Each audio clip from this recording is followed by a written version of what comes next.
Bueno, buenas tardes, soy David Arredondo, profesor del área de composición precisamente de la Escuela de Arquitectura de Granada, que nos acaba de contar el profesor Cotelo y que como usuario puedo confirmar que es un espacio magnífico. Bueno, hoy lo que os voy a contar es un poco un resumen de un trabajo que estoy realizando sobre dos libros muy interesantes y muy importantes para el desarrollo de la historia del movimiento moderno. Uy, perdón.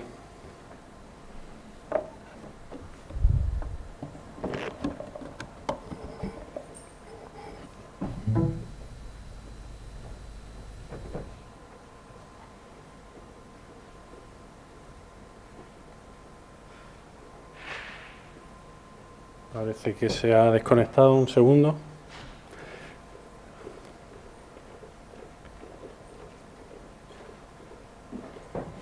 Parece que he movido algo y se ha...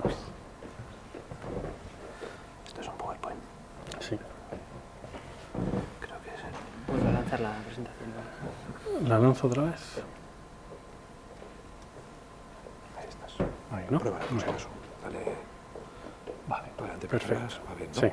Vale. Ok. Muy bien. Te dejo en 2 minutos, Vale. Como decía, voy a tratar de comparar o al menos establecer ciertas similitudes entre dos libros que prácticamente tienen un nombre idéntico, ¿no? Por un lado, La disolución de las ciudades, de Bruno Taut, y por otro lado, La ciudad que desaparece, de Frank Lloyd Wright.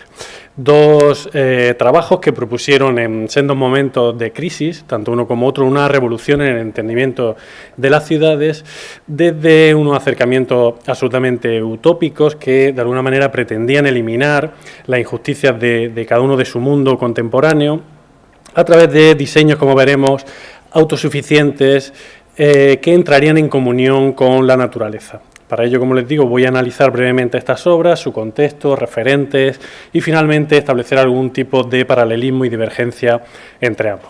Bueno, ahí como ven y como conocen, La disolución de las ciudades, Die Auflösung der Städte, forma parte de un conjunto de obras del arquitecto Bruno Taut que desarrolla justo al final de la Primera Guerra Mundial, ¿no?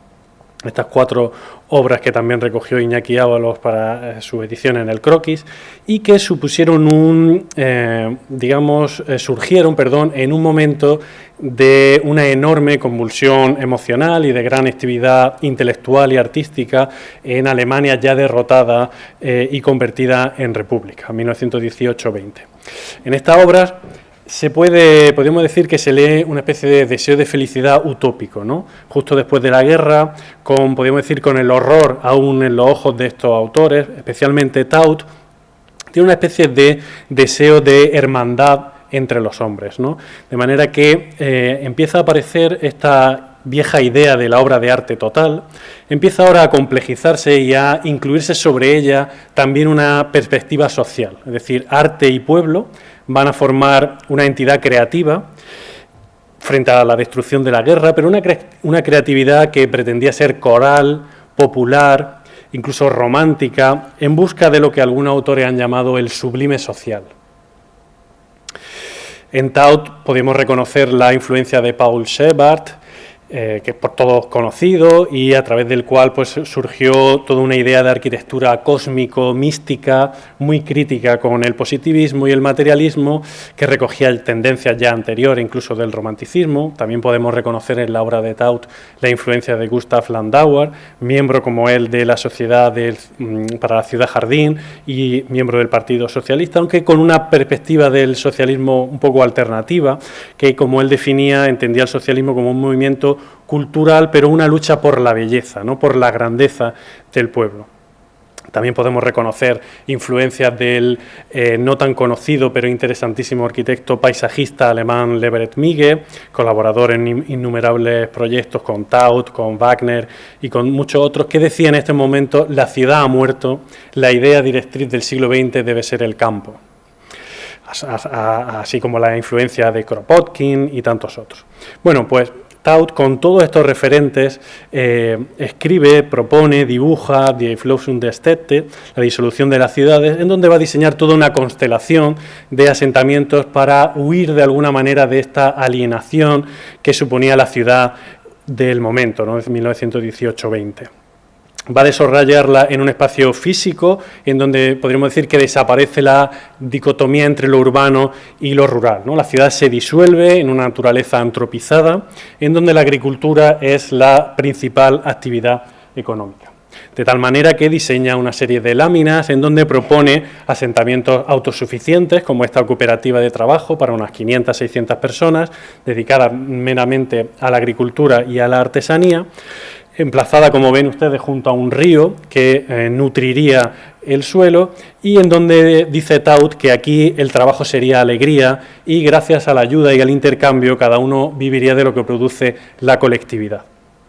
También diseña una cooperativa agrícola de un mayor, digamos, de una mayor entidad que serviría para autoabastecerse y también para abastecer a las pequeñas poblaciones cercanas, también situada en esta naturaleza antropizada, junto a un río y junto a una vía de comunicación que, como ven, conecta con el resto del territorio. En el centro ven, aparte de las viviendas, pues toda una serie de intervenciones cooperativas, ¿no? Perdón, de instalaciones cooperativas, como el silo, como el granero, como el almacén, etcétera.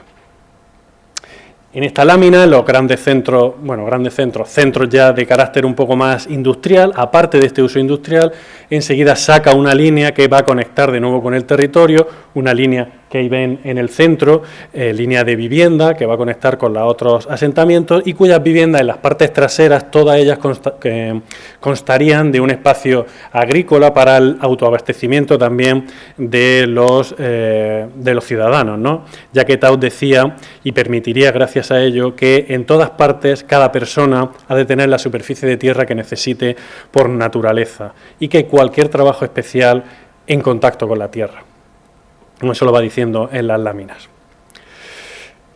En las otras láminas pues habla de un trabajo, critica el trabajo competitivo por superfluo y apoya el trabajo cooperativo, ya que según él conduce a la abundancia.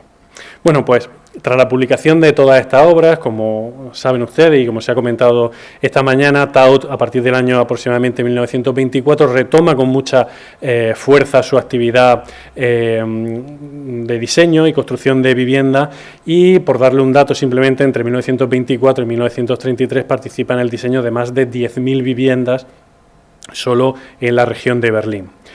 Todos conocen, Britz, Onkel-Stomhütte, Karl Ligen. Por ejemplo, en ellos podemos encontrar un reflejo que no directo, pero sí al menos una cierta repercusión, una cierta, reflejo de todas estas ideas que Taut había propuesto en los años anteriores, aplicados y adaptados ahora a la gran ciudad moderna que es el Berlín de los años 20. Y lo es, por ejemplo, porque todos estos emplazamientos, todas estas grandes Siedlung, se constituyen también como aquellas de sus planos originales, como entidades comunitarias semiautónomas, no autónomas, pero sí con cierto carácter semiautónomo, conectados con la gran ciudad. Y además en ellos, y es lo que más me interesa, existe una relación directa con la producción de alimentos, ¿no? Prácticamente en todas de ellas las viviendas unifamiliares incluían en su parte trasera una zona de huerto, que en la mayoría de los casos se ha perdido. Pero es que incluso en Britz, en la famosa herradura, la zona central estaba cubierta, como ven ahí, de huertos, además con una relación muy interesante, porque se iban aparatando de manera que el más cercano era el del primero, el más bajo, el intermedio, el del segundo y el más bajo del tercero, para que se tuviera una relación visual desde la propiedad hacia el huerto que le pertenecía, ¿no? También se ha perdido con el tiempo. Bueno, si nos vamos ahora a Frank Lloyd Wright, ya estamos en el año 32, estamos en los Estados Unidos, época también de crisis, diferente a la Alemania del 18, pero también de una enorme crisis, y va a desarrollar un proyecto que todos ustedes conocen y que se llama Broadacre City. Las ideas de Broadacre City se publican por primera vez en el año 32 dentro de Disappearing City, este libro que ven ahí, La ciudad que desaparece, la disolución de las ciudades, la ciudad que desaparece. Se amplía en el 34 con la famosa maqueta que todos conocen y sigue trabajando en ello hasta el 58 que publica The Living City. El momento de crisis que sufre Estados Unidos y concretamente Frank Lloyd Wright será muy interesante, ya que le va a permitir a Wright en estos momentos reconfigurar o redistribuir gran parte de su trabajo. Como saben, en el año 32 es cuando comienza el Taliesin Fellowship Program, ¿no? Cuando empieza a llamar a los jóvenes que van a trabajar junto a él y va a cambiar por completo cómo trabaja. En el 34 empieza a viajar ya a Arizona, ¿no? Para el Taliesin West, empieza a trabajar en este proyecto y realiza unas conferencias muy interesantes que se recogen en este libro Modern Architecture, de unas conferencias que se hicieron en el año 1930 en la Universidad de Princeton, en un momento en el que Wright no tiene ningún proyecto en el estudio, y le sirve, como digo, este momento de crisis para reconfigurarse y para realizar una de las tantas, digamos, repensamientos de su propia obra que Wright en toda su extensísima carrera realiza. Aquí dice que quiere reconfigurar la arquitectura hacia la democracia de un hombre libre en una sociedad libre, que sea la expresión de la dignidad y del valor de las personas. Y él afirma que esta libertad individual que él defiende no puede ser conseguida en las ciudades americanas de la época. Esta creatividad individual, que según Wright es realmente la esencia de la democracia americana por encima de otras cosas, necesitaba, según él, un espacio físico, necesitaba del vasto territorio americano, no podía quedarse confinado en las ciudades del momento.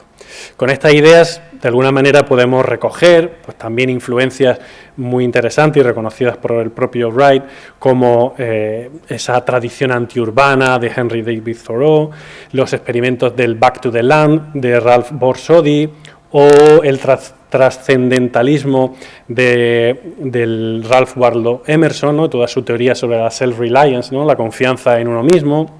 Bueno, pues todas estas ideas que son reconocidas por el propio Wright están presentes, e incluso también su cercanía con Henry Ford, ¿no? El fabricante de vehículos, que en 1918 directamente afirma que deberíamos resolver el problema de la ciudad abandonándola.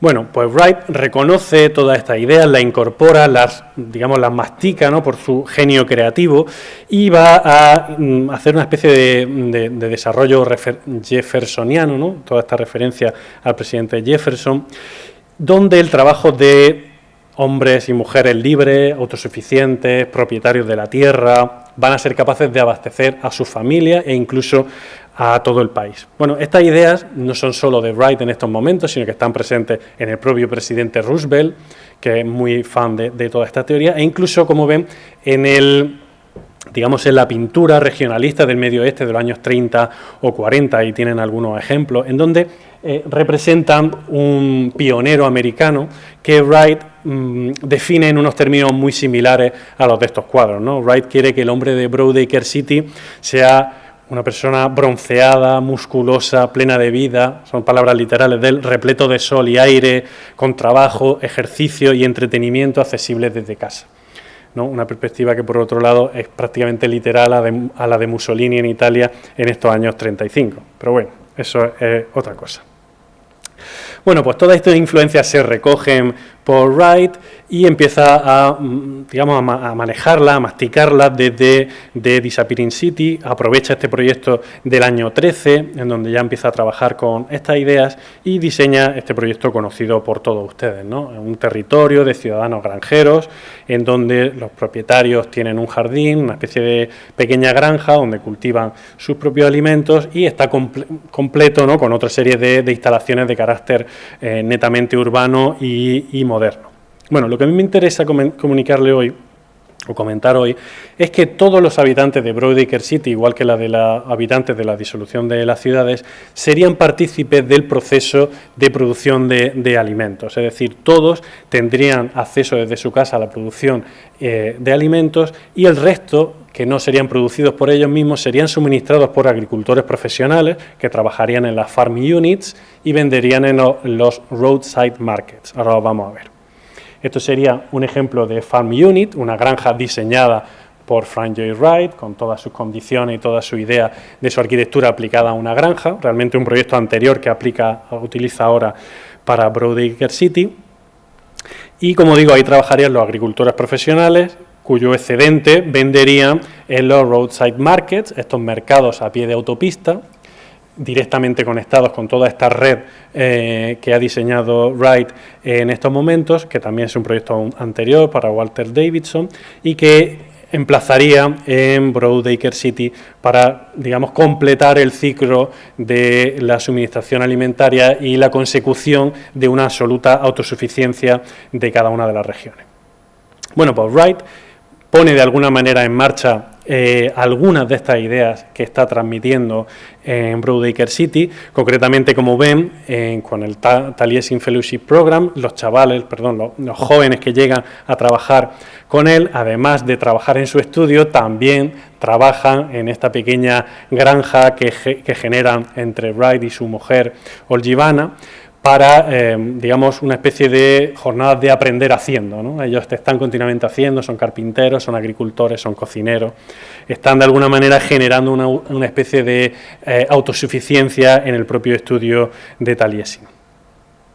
Y también es interesante destacar que cuando ya a mediados de los 30 Wright comienza ya realmente a tener proyectos de vivienda, empieza todo el desarrollo de la vivienda usoniana, empieza en ellos, como ven en algunos de estos proyectos, a incluir algunas de estas ideas que había estado manejando anteriormente. Y es muy interesante porque todas estas ideas de huertos, de granjas, de instalaciones agrícolas prácticamente no aparecen en ningún proyecto anterior al año 32 y desaparecen por completo a partir del año 40. Es decir, prácticamente son estos 15, 16, 17 años en el que Wright le interesa y hace proyectos pues tan interesantes, por ejemplo, como la House for Herbert Jacobs, que sería por ejemplo, el ejemplo más claro de la casa usoniana, que originalmente tenía un huerto, ahí lo ven en la parte superior pone vegetables, que luego pues como todo ha ido desapareciendo. O también este proyecto es muy interesante, que no se construye para profesores del Michigan State College, en donde cada profesor tendría una casa con su pequeño espacio de cultivo y en el centro una granja que terminaría, que completaría el suministro necesario. Bueno, ya concluyo diciendo que tanto Taut como Wright coincidieron en este momento en entender la ciudad como un problema para el desarrollo del ser humano y, por tanto, en la necesidad de huir de ellas y de conectar de nuevo con la naturaleza. Propusieron alternativas, como hemos visto, que pretendían buscar la libertad del ser humano por medio de la integración con el medio, con la tierra, en ser autosuficiente desde el punto de vista alimentario. Pero, sin embargo, hay una diferencia muy clara entre ellos. Taut reclama una vida libre y plena, pero en comunidad. Es decir, son comunidades autogestionadas, autosuficientes, con una arquitectura entendida como arte para las masas. Mientras que Wright lo que defiende era un reto netamente individual, es decir, esta arquitectura orgánica de sus viviendas usonianas, lo que iban a permitir al ser humano en sí mismo era estar a él y a su familia en armonía con el medio, con el jardín, con la producción agrícola, casar la vivienda con la tierra, como él decía, y desarrollarse individualmente dentro de este nuevo territorio. Ambos casos, no podemos olvidarlo, llevan inherente cierta dosis de ingenuidad. Hay unas críticas muy interesantes que hizo Meyer Shapiro o Manford a estas intervenciones, además de un desentendimiento voluntario de cómo funcionan las relaciones de propiedad del Estado, incluso subordinación a determinados medios de transporte, pero yo creo que son dignas de rescatar, ya que, a mi entender, presentan o representan valiosos ejemplos del urbanismo y del del urbanismo y de la arquitectura del movimiento moderno, que coincidiremos todos lejos de reducirse al esquema, digamos, más limitativo de la industrialización, el funcionalismo, también está conformada por otros proyectos quizás menores, con actitudes quizás más sensibles que reclamaron una vida autosuficiente, plena, en conexión con la naturaleza y que, bueno, entiendo y traigo aquí porque quizá podamos recuperar, estudiar y actualizar a nuestra contemporaneidad. Muchas gracias.